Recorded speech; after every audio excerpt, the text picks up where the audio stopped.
Kamu berjalan melewati hari-harimu dengan beban yang kamu pikul, beban yang tak pernah sepenuhnya bisa kamu ceritakan pada siapapun, ada sesuatu yang sedang terjadi di balik layar kehidupanmu. Di saat kamu sibuk menata napas, menenangkan hati, dan bertahan dalam sunyi, ada mata-mata tak terlihat yang mengarah padamu. Ada pikiran-pikiran yang diam-diam tertuju pada namamu.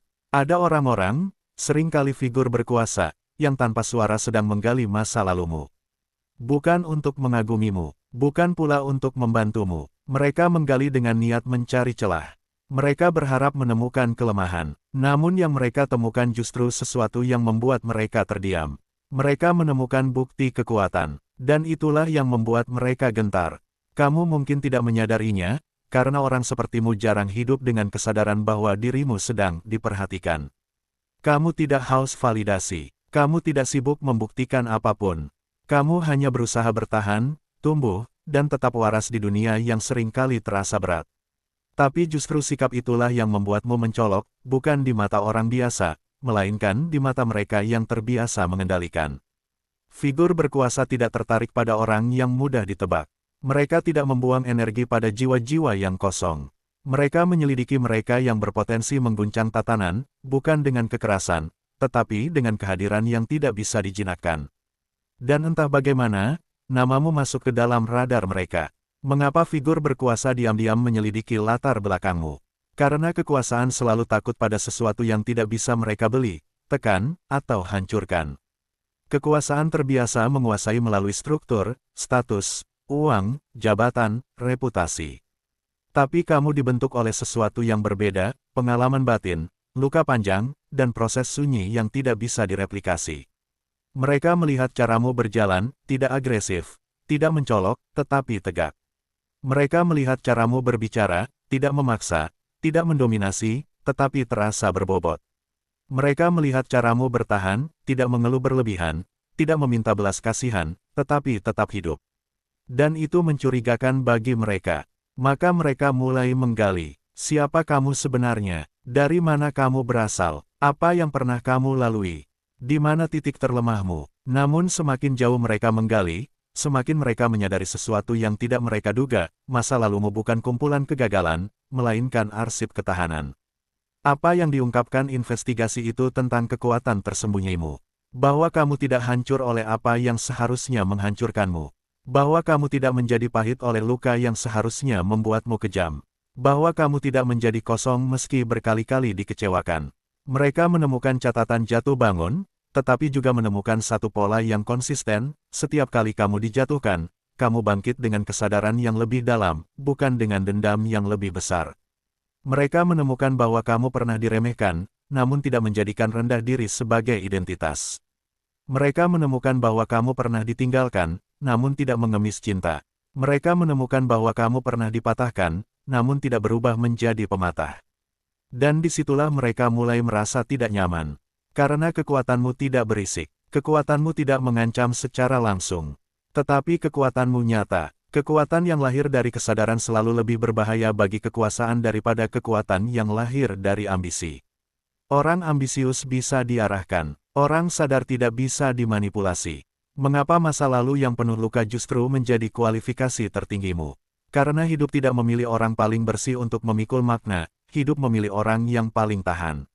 Luka-lukamu adalah pendidikan yang tidak pernah bisa diberikan oleh sistem manapun. Kamu belajar tanpa kurikulum, lulus tanpa ijazah, dan tumbuh tanpa tepuk tangan. Setiap rasa sakit membentuk lapisan kedalaman. Setiap kehilangan mengajarkan ketajaman empati. Setiap kegagalan memurnikan niat. Orang yang tidak pernah jatuh seringkali rapuh ketika diuji. Orang yang terlalu sering dipuji seringkali runtuh ketika diabaikan. Tetapi kamu, yang terbiasa berjalan tanpa sorotan, belajar berdiri di dalam dirimu sendiri. Itulah kualifikasimu yang sesungguhnya, bukan seberapa tinggi pencapaianmu terlihat, bukan seberapa lantang suaramu terdengar, melainkan seberapa dalam kamu mengenal dirimu sendiri setelah semua yang kamu lalui. Mereka yang menyelidikimu mulai menyadari satu hal yang mengganggu, masa lalu yang mereka kira akan melemahkanmu justru membuatmu kebal terhadap permainan mereka. Ancaman tidak menggoyahkanmu. Rayuan tidak membutakanmu, tekanan tidak mematahkanmu, dan itulah sebabnya mereka berhenti berbicara, tetapi mulai berhitung. Bagaimana melindungi energimu setelah mengetahui kebenaran ini? Kesadaran adalah pedang bermata dua. Ia bisa membebaskan, tetapi juga membuka pintu bagi gangguan baru. Setelah kamu tahu bahwa perhatian tertuju padamu, bahkan jika kamu tidak menginginkannya, kamu harus menjadi lebih selektif. Tidak semua orang perlu tahu kisahmu. Tidak semua pertanyaan perlu dijawab. Tidak semua undangan perlu diterima. Melindungi energimu bukan berarti menjadi paranoid. Itu berarti menghormati proses batinmu sendiri.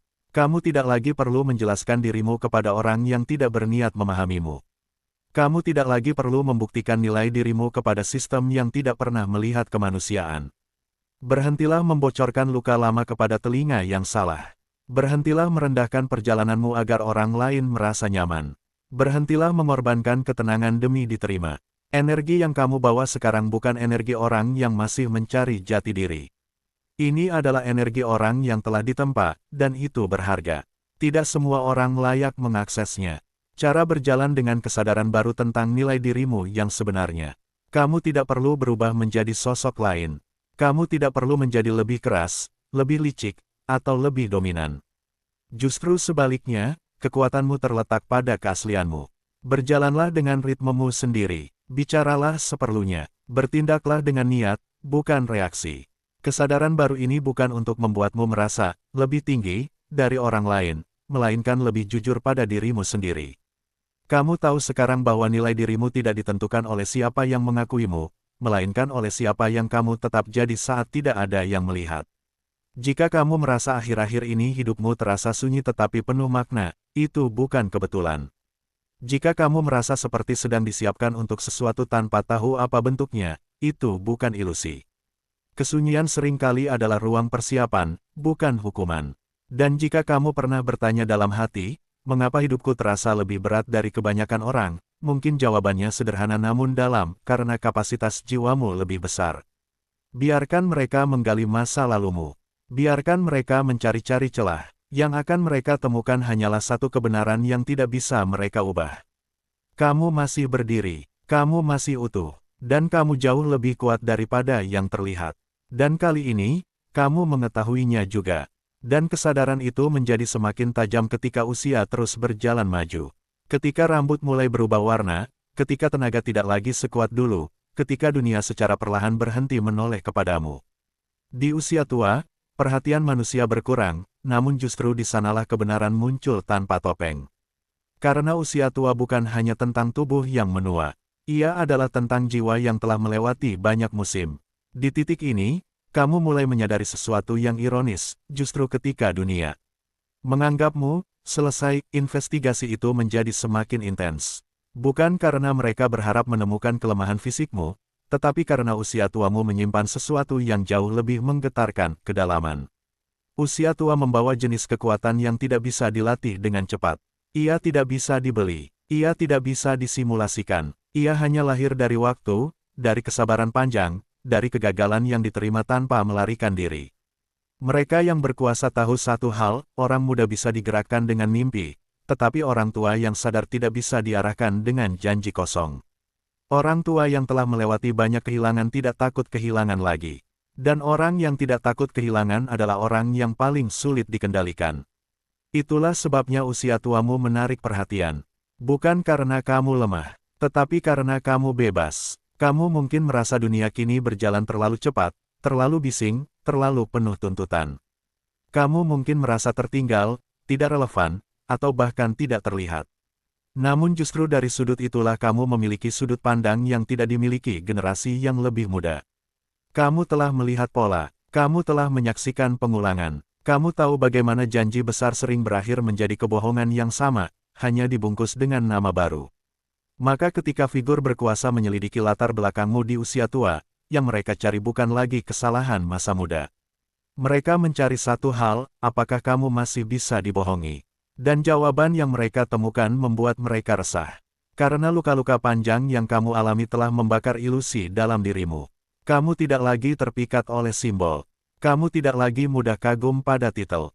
Kamu menilai dari getaran, bukan dari tampilan. Itulah mengapa masa lalu yang penuh luka, ketika dikombinasikan dengan usia tua, menjadi kualifikasi tertinggi yang pernah ada. Usia muda bisa penuh energi, tetapi mudah terpecah. Usia tua mungkin terbatas secara fisik, tetapi terfokus secara batin. Kamu tidak lagi ingin menjadi pusat perhatian.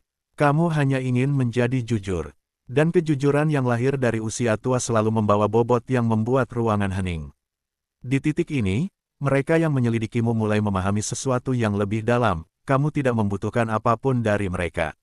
Dan itu adalah ancaman yang paling sunyi. Kekuasaan bekerja dengan ketergantungan, sistem hidup dari kebutuhan. Tetapi kamu, dengan segala keterbatasan usia, telah belajar hidup dengan cukup. Kamu tahu bagaimana rasanya kehilangan. Kamu tahu bagaimana rasanya gagal total. Kamu tahu bagaimana rasanya sendirian dalam waktu lama. Maka apalagi yang bisa mereka ambil darimu? Inilah sebabnya usia tua seringkali diikuti oleh dua hal yang tampak bertentangan, pengabaian dari dunia, dan kewaspadaan dari kekuasaan. Dunia mungkin tidak lagi menyanjungmu, tetapi sistem tetap mengawasimu. Karena orang sepertimu bisa mempengaruhi tanpa berteriak. Kehadiranmu bisa membangunkan kesadaran orang lain hanya dengan cara kamu hidup. Di usia tua, kamu mungkin tidak lagi punya banyak kata, tetapi setiap kata yang keluar telah melalui saringan kebijaksanaan. Kamu tidak lagi bereaksi cepat, tetapi setiap keputusanmu lahir dari pertimbangan panjang. Dan itulah yang membuatmu tidak bisa diprovokasi. Bagaimana melindungi energimu di usia tua, setelah mengetahui semua ini? Dengan menerima bahwa kamu tidak lagi perlu berlari. Dunia boleh tergesa-gesa, tetapi jiwamu tidak perlu ikut. Usia tua adalah izin alam untuk melambat, dan melambat adalah bentuk perlindungan energi paling murni. Berhentilah merasa bersalah karena tidak lagi seproduktif dulu. Nilaimu tidak diukur dari kecepatan, tetapi dari kejernihan.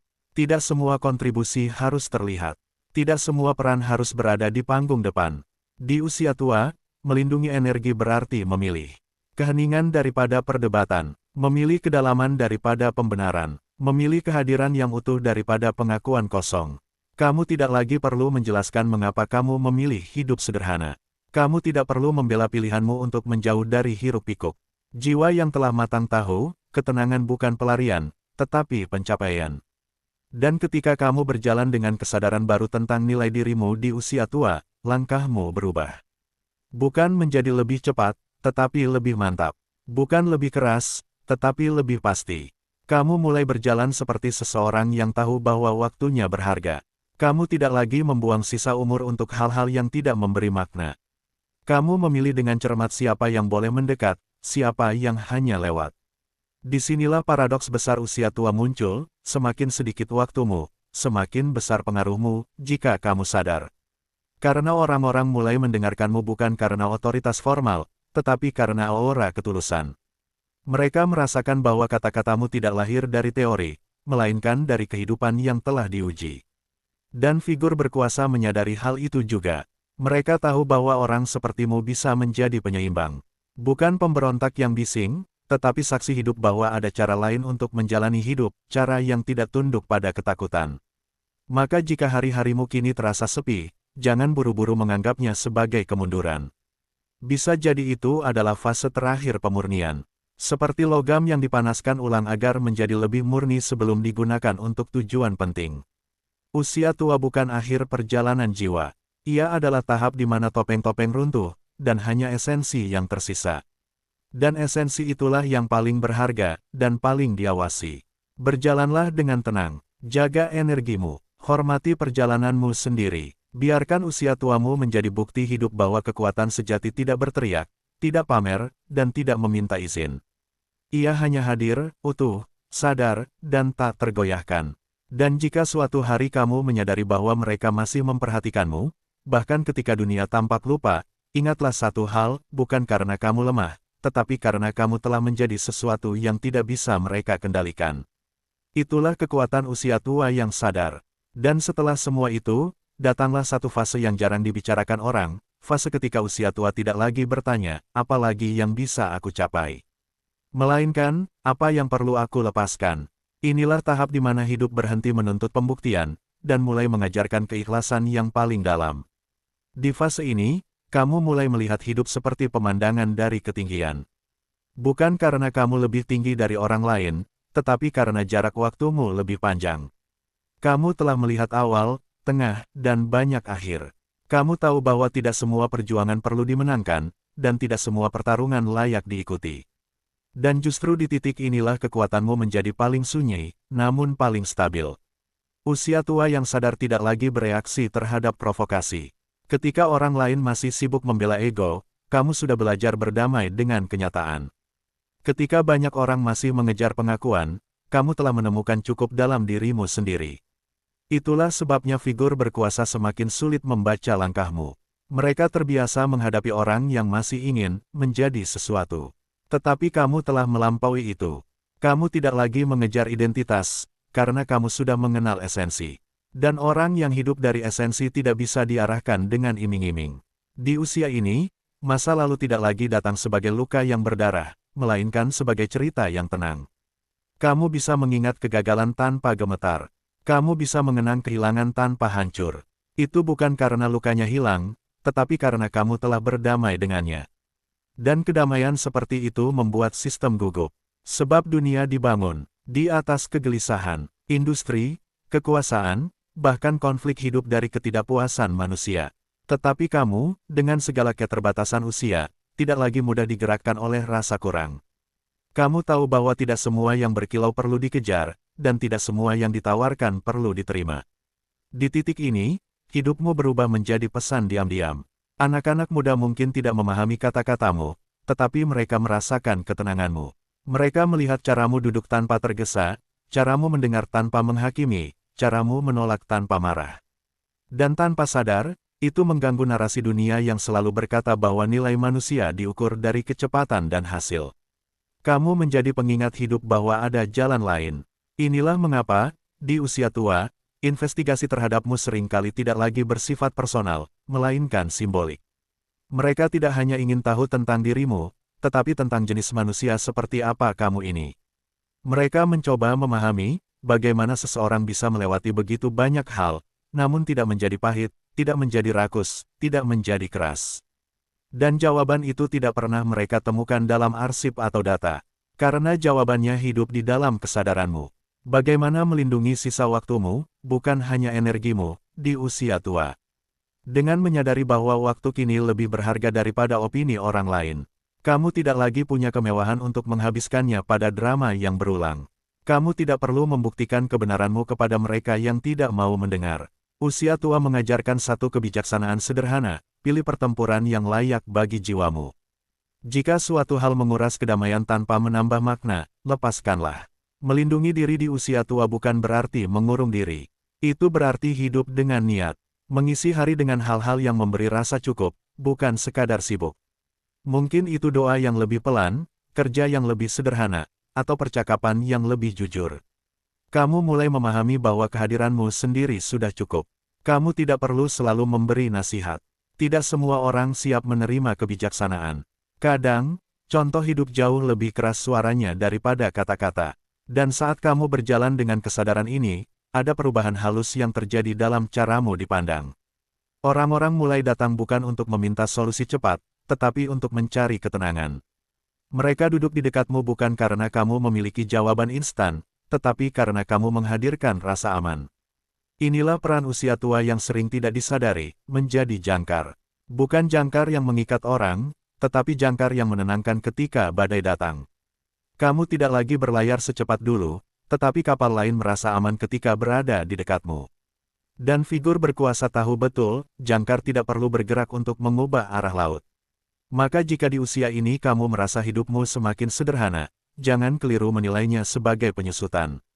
Bisa jadi itu adalah penyulingan. Hidup sedang memisahkan yang esensial dari yang tidak perlu, agar sisa waktumu dipenuhi makna, bukan kebisingan. Usia tua bukan tentang menunggu akhir. Ia adalah tentang menyelesaikan dengan utuh. Menyelesaikan dendam yang belum selesai. Menyelesaikan pengampunan yang tertunda. Menyelesaikan penerimaan terhadap diri sendiri. Dan ketika semua itu mulai terurai, kamu akan merasakan sesuatu yang jarang dirasakan manusia, kebebasan batin. Bukan kebebasan untuk melakukan apa saja, tetapi kebebasan dari keharusan untuk menjadi apapun. Di titik inilah, bahkan tanpa kamu sadari, keberadaanmu menjadi doa berjalan. Kehadiranmu menjadi pelajaran tanpa kurikulum. Dan hidupmu menjadi bukti bahwa usia tua tidak menghapus nilai, ia justru menyingkapkannya. Jika suatu hari kamu merasa dunia semakin menjauh, tetapi jiwamu semakin dekat dengan ketenangan, percayalah, kamu sedang berada di jalur yang benar. Tidak semua yang menjauh adalah kehilangan. Kadang, itu adalah ruang yang dibuka agar kamu bisa bernapas lebih lapang. Biarkan dunia terus berlari, biarkan kekuasaan terus mengawasi. Kamu tidak perlu terganggu, karena di usia tua yang sadar, kamu telah mencapai satu hal yang tidak bisa diambil siapapun. Kedamaian yang lahir dari hidup yang telah dijalani dengan jujur. Dan itulah warisan terbesarmu, bahkan jika namamu tidak tercatat dimanapun.